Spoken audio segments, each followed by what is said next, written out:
Hello, and welcome to another episode of the Paperback Warrior podcast.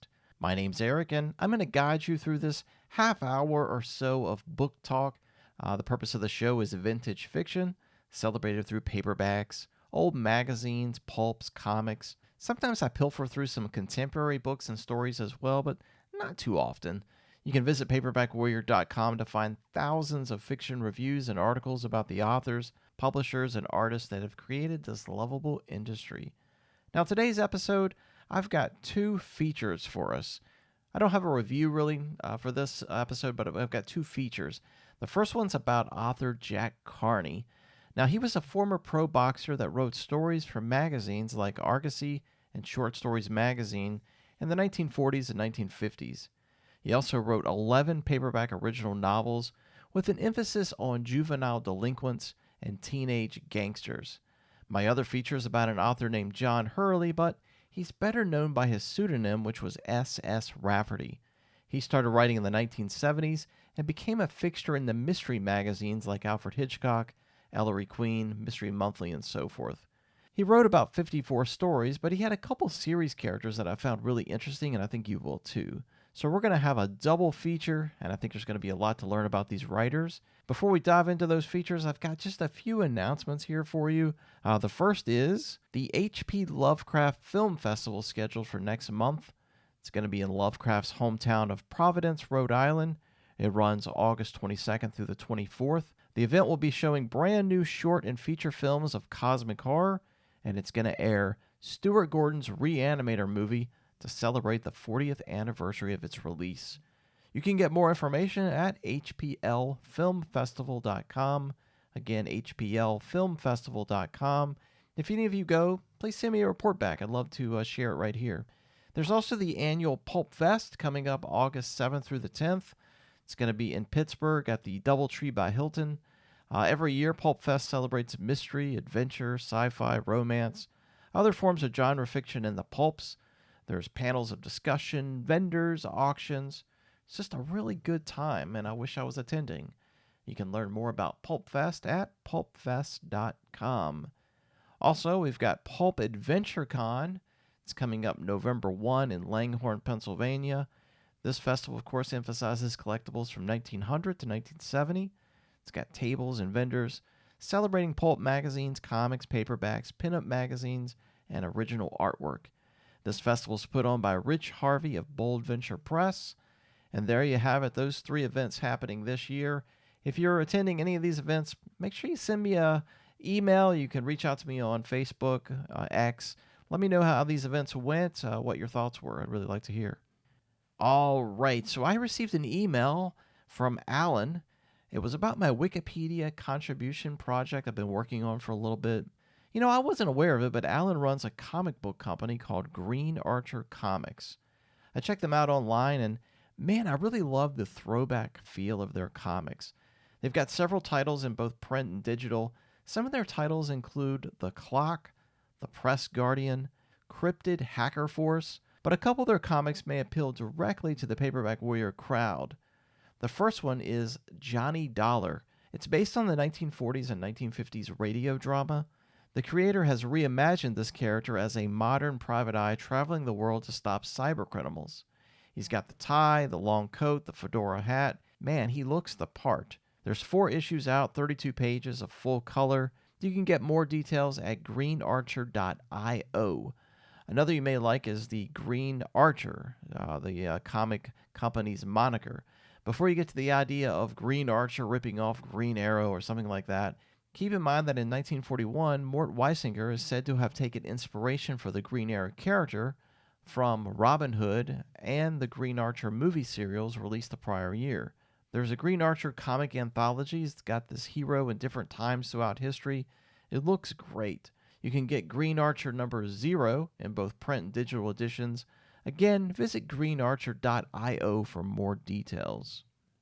So my good friend Greg Watson, he's a fan of the show. He listens to every episode. He always sends me his comments. He was telling me about this book he's reading titled The Fixers. It's by E.J. Fleming. Now, this isn't a new book. It was published in print and digital back in 2015. He's really loving this book. It's a nonfiction account about the early days of MGM Studios. Now, back then, studios owned their stars. They signed them to contracts where the studios controlled every aspect of their lives. Unlike today, where a star can work with anyone willing to pay their price and they can decline offers, it was a little bit different back then. This book's about how Eddie Mannix and Howard Strickling smoothed over countless incidents involving MGM's megastars.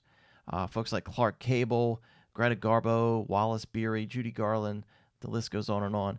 It was the job of Mannix and Strickling to keep all the secrets. Stuff like Clark Gable fathering an illegitimate child, Wallace Beery murdering someone, Greta Garbo being bisexual. These were things that would have been disastrous for the studio, could potentially have cost them millions in earned movie revenue.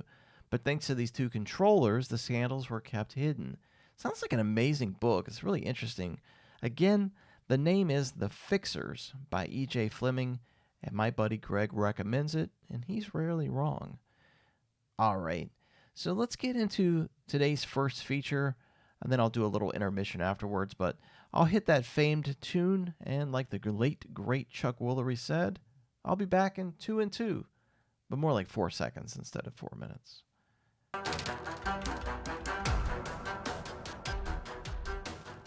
All right, so the reason we're doing 2 features today is simply because there isn't a lot of backstory on the 2 writers we're discussing. This first feature is on an author named Jack Karney. As I mentioned in my opener, he specialized in short stories in the late 40s and 50s. He wrote 11 paperback originals. I want you to consider this for a moment when we think about Jack Karney and his writing. Just let this sink in for a moment. You open up the November 1949 Argosy, and you check out the table of contents. Right there at the top of the list is Earl Stanley Gardner, John D. MacDonald, Day Keene, and Jack Karney. How's that for company? That's Jack Karney with crime fiction legends in the same magazine. So the bulk of my feature is talking about Jack Karney's literary work, and I find that unusual.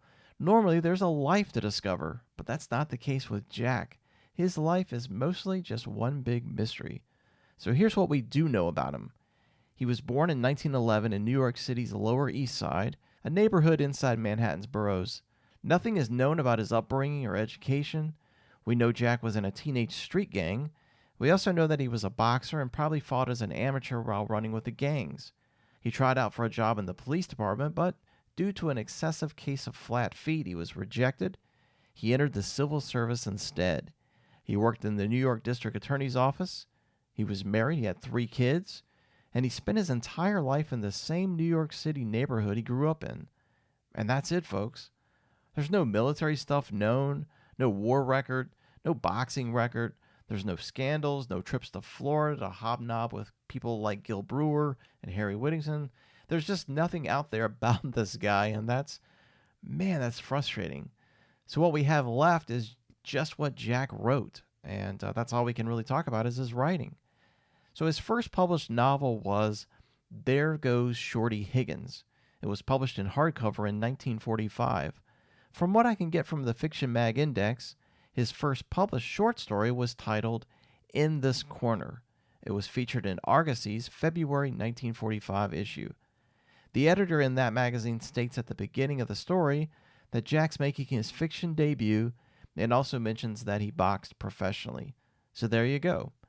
In 1945, Jack sold 4 stories to Argosy, the aforementioned In This Corner, followed by stories Stumblebum, Fighter for Sale, and Loser and New Champion.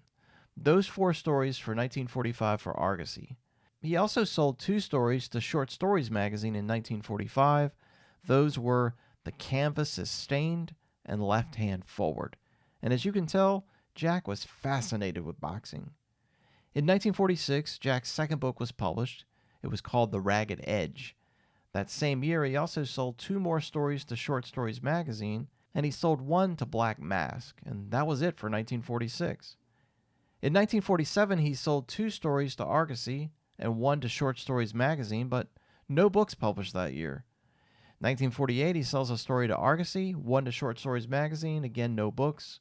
1 story sold in 49 to Argosy, 1 story he sold in 1950 to Short Stories magazine, and that proved to be the last of his short stories, just the one that he sold in 1950, and that was it for short stories. I assume Jack was submerged in his professional career as a civil servant in the late 1940s because he just wasn't writing as much.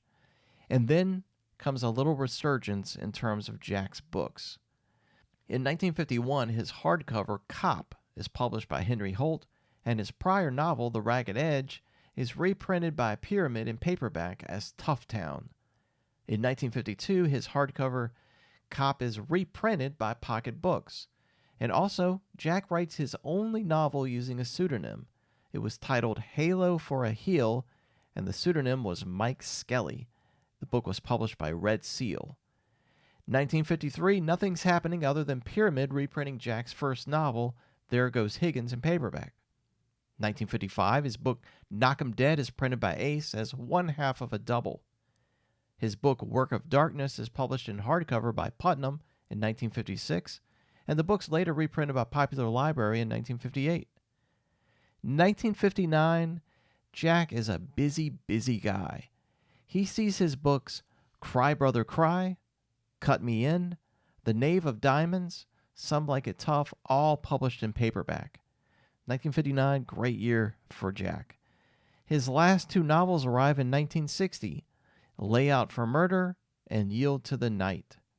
And that's it. There's nothing after 1960. So did Jack die?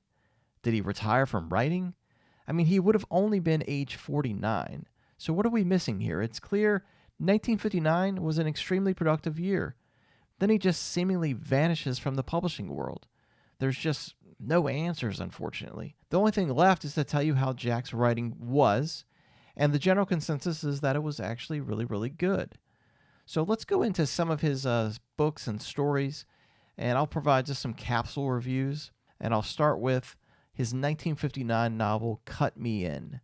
This book was originally published by Pyramid. Starkhouse Press reprinted the book in 2022 under their imprint Black Gat Books. Now, there's been plenty of rags to riches to criminal empire types of novels. Benjamin Apple did one called The Life and Times of a Tough Guy. Ed McBain wrote one titled Big Man under the name Richard Marston. So Jack Karney uses the same type of formula for this book. The book's narrative is structured around Coley Walsh. He's a young beat cop. He's working the New York streets.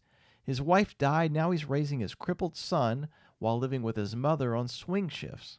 Coley's righteous path becomes corrupt with a simple longing for a patrol car and a promotion to investigator. But Coley decides to cut some corners on the way to the top. So Coley learns that the police precinct is corrupt with several key personnel working hand in hand with the mob. They run the protection rackets, the gambling joints, and they swindle politicians to do their bidding. Coley, he conceives the idea that he should assemble a small group of police officers willing to push the mob out. But these criminal elements would then be replaced by Coley and his guys. So instead of looking out for the syndicate, they just become a new syndicate. So the book chronicles Coley's rise to the ranks from small time to the big man. The most compelling portions concern Coley's relationship with a small business owner named Joseph and his adopted daughter. Coley looks out for cancer and understands he represents everything right about America. Work hard, build a legitimate owner-operator business, serve the community. In creating his criminal empire, Coley realizes guys like Cantor are prime targets for protection rackets. Thus, there's an emotional conflict within Coley's pursuit of fortune. It's this conflict that really propels this well-written narrative. The book relies heavy on dialogue to tell the tale, and sometimes that can become daunting for the reader, but in this case, I felt like the characters were interesting enough, and the story, man, it just shakes and rattles through all these conversations. The book's beginning and ending are its strongest parts, with the finale, man, it's just a real barn burner with these flourishes of action and cool-headed resolve. Cut Me In was a great book. Again, the original's out there on Pyramid, but you can get the reprint from Black Cat Books, and it's got the same artwork as the original. Again, it's called Cut Me In. How about another paperback? I read the 1959 novel Cry Brother Cry. It was published by Popular Library. It's set on New York's Lower East Side, of course. Most of his books were. The book stars a young guy named Joey Coslow. Now, 2 years ago, Joey was an up-and-coming welterweight boxer. He threw the leather while working his way up to a final boss-type guy named Ox. What a name, Ox. Now, Ox is a fighter groomed by the mob to be the next world champ, and the mob's greasing his way all the way to the top. So Joey, he refuses to take the dive during the bout. Instead, he beats Ox. So the mob, they come knocking on Joey and they nearly beat him to death in an alley. After a lengthy hospital stay, Joey's released and he immediately tracks Ox down. He gives this guy a brutal beating with a pool cue stick, but the police get in, they bust Joey for attempted murder, and Joey, he gets 2 years in prison. Now, as the book begins, Joey's out and he's returned back home hoping for a calmer life. He attempts to reconnect with his younger brother Duke, but he realizes a harsh reality when he discovers expensive clothes and a pistol in Duke's closet. Duke's involved with the mob. Joey attempts to persuade Duke, who's just a high school kid, to go clean before it's too late. Joey's positive encouragement helps, but eventually the money is just too darn good to turn down. Duke goes dirty. Cry Brother Cry it's saturated in the teen gangster tropes. It sort of reminded me a little bit of Edward S. Aaron's Gang Rumble in a way, but it's far better than that. In this book, the cops need informers, the parents urge discipline, the boys need maturity, but Jack's writing, which is really written with a deadpan sort of grimness to it, it brings to the surface this relationship journey for the main character and his prior girlfriend, how they reconnect after the prison, long for each other, battle turbulent forces in their lives. There's really a subplot that nearly surpasses the whole teen criminality angle. It was such an entertaining part of this violent, touching, unforgettable book. Again, it's Cry Brother Cry. It hasn't been reprinted by anyone that I know of, but there's cheap copies that still exist out on Abe Books, so I encourage you to go out and get one. All right, so we haven't reviewed a story yet, so let me do one of those real quick for you. The story's called The Bells Are Ringing. This story was published in the November 25th, 1947 issue of Short Stories. You can read the story for free online at archive.org. Later this week, I'll post a link to the story on the Paperback Warrior blog. This story is really, really cool. It's presented in this unique way by weaving the rounds of an exciting boxing bout with the prior events affecting the protagonist, Rocky Sears, before the fight. It's an unusual storytelling method that blends in-ring action, the ticking of the rounds, with a sort of countdown of Rocky's turbulent weeks prior to the opening bell. So when the story begins, Rocky's in the ring and he's taking shots from the champ in the garden. Then the scene flashes back to the early days of the fight preparation. Readers learn that Rocky's trainer is this old-timer. His name's Pop. He's on the cusp of retirement. Like, he's just old and tired and he wants to rest. Rocky plans on marrying Pop's daughter Virgie, and the two want the old man to live with them once Rocky wins the big money fight. Rocky will have money, he can afford a wedding and a nice house. Virgie and Pop will be happy with Rocky. The whole thing's going to be perfect. The story then fluctuates back and forth between Rocky being absolutely pummeled in the ring by the champ and this broken heart kind of story concerning Rocky's former lover. It turns out that his former gal was a girl named Francine. She was an actress. She left Rocky, she left New York to pursue a film industry in Hollywood. She's now returned back to New York looking for work or a sugar daddy since her movie career fizzled out. She heard about Rocky's title fight and she wants to reconnect with Rocky prior to the fight to get her talents back on him now that he could potentially get some money. But she brought along a boy toy on the side in case things don't work out with Rocky. There's this riveting twist where the boy toy has eyes on Virgie. So there's this weird love triangle that puts Rocky's match with the champ in perspective. If he could win, then Francine will follow the money and want Rocky all to herself, leaving the boy toy to then aggressively pursue Virgie, thus affecting Rocky's proposed marriage and the planned landing spot for the tired old man Pop. If he loses, Francine and her boy toy will probably hit the road for action elsewhere, leaving Virgie back with Rocky, but a wedding and a house that neither can afford because of the big payout of winning the fight won't be there. Jack Karney can tell a story, and The Bells Are Ringing was just a remarkable mix of emotions. The comeback from Jack in the ring pairs well with the storytelling aspect of this love triangle and how it develops into a conundrum for all the interested parties. Rocky's a likable character. Pop plays a minor role in terms of dialogue and presence in the scenes, but in reality, he's the narrative's most pivotal point. This was a real pleasure to read and deserves a reprint in some fashion. Again, this story is The Bells Are Ringing. Now, circling back to what we know about Jack's publishing timeline, 1960 was the last year he had anything published. Now, I find this odd because it seems as though Karney had stumbled upon a series character that he could write about. I mean, all the crime fiction writers have this pattern of writing a bunch of standalone novels, and then they stumble upon a series character that they can stick with to write numerous books about and collect paychecks. Well, Jack found that character in 1959. His name is Jim Bree, and he's an insurance investigator. He debuted in a book titled The Knave of Diamonds, which was one half of an ace double. In 1960, Jack wrote a second book starring the same character titled Layout for Murder. Now, Tom read The Knave of Diamonds back in 2023, and he had good things to say about it. He described the fight scenes as top-notch, and that Breen really gets to kick some ass. He said the book was solid, if unremarkable, and that it featured a hard-boiled private eye that was perfectly consistent with the genre output in 1959. He said if you like that sort of thing, then you're bound to enjoy the novel. Again, it was called The Knave of Diamonds from 1959, published by Ace. Now, I'll say that there have been plenty of two-book series titles through the history of crime fiction.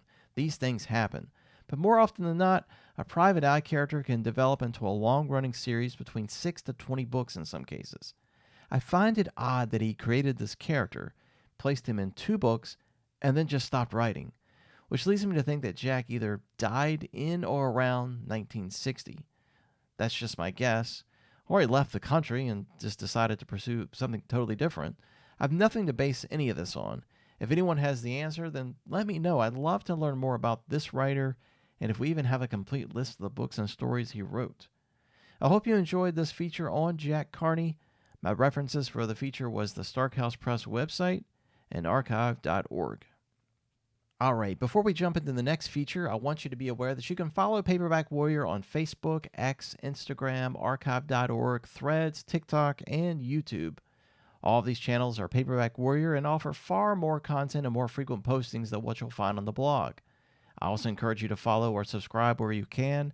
I've sent out about 5,000 invites this past week to follow Paperback Warrior on Facebook. I've sent these invites to people that have liked or commented on one of my posts, but don't necessarily follow Paperback Warrior. Can you take a moment to check your notifications? I'll bet you may have an invite from me. Or just go straight to Facebook and follow Paperback Warrior. Simple as that.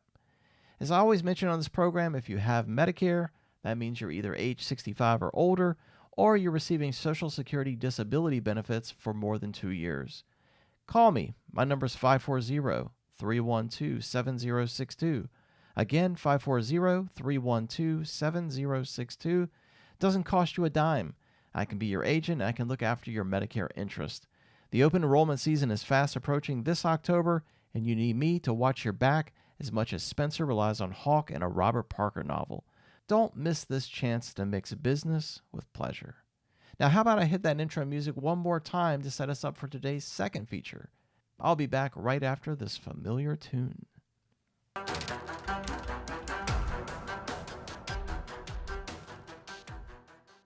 So way back in July 1973, Ellery Queen Mystery Magazine published their 387th first story. This means a first story of a planned series that would appear in future issues of the magazine. This 387th first story was Murder by Scalping. The author was John Hurley, but he wrote all of his stories as S.S. Rafferty. In this story, again Murder by Scalping, the editor says this, quote, "This is an interesting fictional debut that introduces an unusual detective, Captain Cork, a specialist in what he calls social puzzles. The action takes place in the 18th century in the American colonies, before the Revolutionary War. The author claims that Captain Cork is the first colonial op on record." End quote. This story was not only the first Captain Cork story, but it was also the author's debut publication. Now, John Hurley broke into the fiction writing business in 1973 at the age of 43. John was born in 1930, he lived until 2000, and he produced over 50 short stories for the mystery magazines. Further, his stories were frequently printed in book anthologies. For example, he was in the Alfred Hitchcock anthology books Tales to Make Your Hair Stand on End, 1981, Tales of Terror, 1986, Hitchcock's Book of Horror Stories 6 in 1987, and Hitchcock's Most Wanted, the first lineup, in 1988. He also appeared in Tricks and Treats, a 1976 anthology edited by Bill Bronzini. He was also in anthologies like The 12 Crimes of Christmas, The Mammoth Book of Historical Whodunits, The Mammoth Book of Historical Detectives, Best Detective Stories of the Year, Manhattan Mysteries, New England Crime Chowder. Man, this dude got around. Chances are you've probably read one of his stories, I bet. So who was this guy? Hurley was a native New Englander who grew up immersed in colonial history. He was raised just a few blocks from where the British came ashore to burn New Haven, and he spent many of his summers building sandcastles on the site of the Battle of Campo Beach. He said in Ellery Queen Mystery Magazine, quote, "I had to pass Noah Webster's old house every day on the way to high school and read his book every chance I got, since we were neighbors of a sort." End quote. But like our last feature, we just don't know much of anything about this guy. Hurley, who again used the name SS Rafferty, he doesn't populate the internet with entries. There's the Fiction Mag Index, there's the Alfred Hitchcock Wiki, there's a blog entry, and that's really it. So what we have are just the facts, and that's the writing he left for us all to read. So let's dig into the first series that he wrote, which was the aforementioned Captain Cork series. I think you'll like this. So beginning in 1973, Hurley wrote 15 stories starring Cork through 1979. Just a 6-year publishing run of this character, and these were all Ellery Queen Mystery Magazine other than one story that ran in Alfred Hitchcock's Mystery Magazine in 79. There were also 2 original stories that were included in a book titled Fatal Flourishes, which we'll talk about in a moment. The 6-foot 6-inch tall Captain Jeremy Cork is a fictional 18th century inventor, speculator, and amateur sleuth. His sidekick is a former English bond slave turned accountant named Wellman Oakes. Oakes tells the story in first-person perspective, similarly to Watson's accounts in the Sherlock Holmes novels. Additionally, wherever Cork goes, he's got a Native American Quinnipiac, I don't even know if I'm saying that name right, Quinnipiac warrior named Tunxus with him. This Tunxus character stays in the shadows, he never goes indoors. He lives and remains outside in all the Cork adventures.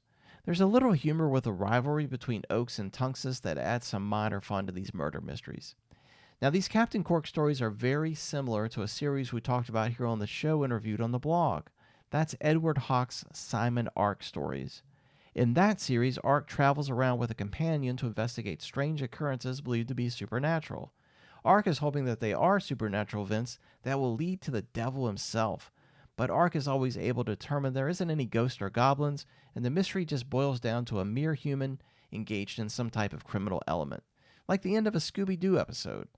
The same sort of thing happens in these stories with Cork and his accompanying duo visiting the original 13 colonies to uncover some type of mystery that's involving voodoo, African superstitions, witchcraft, and various other forms of devilry. But in reality, it's nothing supernatural, just a clever scheme to swindle, steal, or murder. The author injects a lot of real historical relevance to these stories and thrusts the reader back into this important chapter in American history. So how do you read these stories? Well, the easiest way is to hit Abe Books or your local favorite used book dealer and get a 1979 Avon paperback titled Fatal Flourishes. This book's got an awesome cover, but I don't know who the artist is. Almost all the Cork stories are in this book, plus 2 additional original stories written exclusively for the book. If you can't find that one, then get another book titled Cork of the Counties, the First American Detective. It was published in 1984. You should be able to get at least one of those books. Otherwise, you can hit archive.org and read the stories in Ellery Queen there. Now, we talked about the Captain Cork story, but there's another character that Hurley wrote about as well. The character is named Chick Kelly. There were 18 Chick Kelly murder mystery stories published between 1974 through 1982. All but 6 of these were printed in Ellery Queen Mystery Magazine. The rest are in Alfred Hitchcock's Mystery Magazine. In the first Chick Kelly story, Hang In Chick, readers learn that Chick is a traveling stand-up comedian of moderate success. As the series continues, Chick weaves in and out of various lifestyles based on his career trajectory. The early stories have Chick as a stand-up comedian, and then later he gets involved in some comedy films and plays. Then the later stories has Chick sort of retired from the comedy business, and he's managing a nightclub in New York. I like the way that the character evolves in these stories. It's sort of like watching Matthew Scudder age under Lawrence Block's keystrokes. These stories are fairly simple. There's some sort of murder or robbery involved behind the scenes that puts the spotlight on Chick. To prove his innocence, he's got to become the amateur sleuth. In some stories, it can be murders or theft at the nightclub where a chick performs. In other stories, it's chick dealing with criminal elements while trying to manage his accounts or the nightclub business. And the police, they know who Chick is, and they're constantly coming in and out of his life. The whole series is done in a humorous way, and Chick, of course, is the wisecracking detective comedian you would expect. For the most part, the Chick Kelly stories seem to be well liked by mystery readers. In fact, the series' last installment, Tall Tommy and the Millionaire, was nominated for an Edgar Award for Best Short Story in 1982. So again, how do you read these stories? Well, you can get yourself a book titled Chick Kelly, Die Laughing and Other Shit by S.S. Rafferty. It was published as a crime classic by International Polygonics Limited in '85. Otherwise, you're going to hop on archive.org and read the stories there. You can also read the book there too. They have got it scanned for you in case you can't find a used one. Someone really should reprint all of this author's work, just my opinion. Besides these two series titles, there was another series of stories starring a New York City police captain named Finley. I believe there were at least 5 of these stories, and they all have the word hawk in the title, like The Hawk and Dome of Hell, for example. I'm not familiar with these stories, but I know in the story, The Hawk Spoils a Broth, Finley is seen reading through a 6-volume series of crime novels starring a character named Hawk. Some of the book titles that Finley reads off is The Hawk Screams for Blood, The Hawk of New York, and one called The Hawk Claws for Clues. And I don't know how this series of Hawk books that are in the stories play into the actual crimes that Finley solves. It's confusing. If you have the answer to this mystery, please let me know. The author also wrote at least 17 standalone short stories that appeared in the mystery magazine, so he was really active, only he didn't write any novels that I know of. And that's going to wrap up my feature on John Hurley, the writer known as S.S. Rafferty. My references for this feature was the Fiction Mag Index, the Pretty Sinister Book Blog, and, of course, archive.org.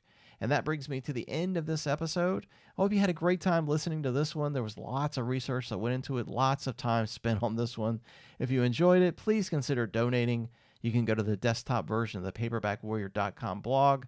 On the right side, you'll see the donate link. Or you can always PayPal me at ab87063@gmail.com. Again, that's A like Alpha, B like Bravo, 87063@gmail.com. If you want to contribute, great. If not, that's okay too.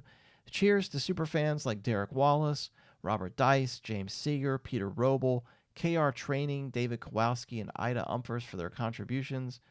Also, a shout out to guys like Greg Salas, Jerry Keene, David Loringer, Kurt Middleman, Ben Guest, Stan Wagner. I always see your names on my post as a comment or like, and I really appreciate it. All right, so I'm done for this episode. I'm going to go to work on the next one. I'll see you again in a few weeks. Take care and enjoy whatever it is you're doing. Bye-bye.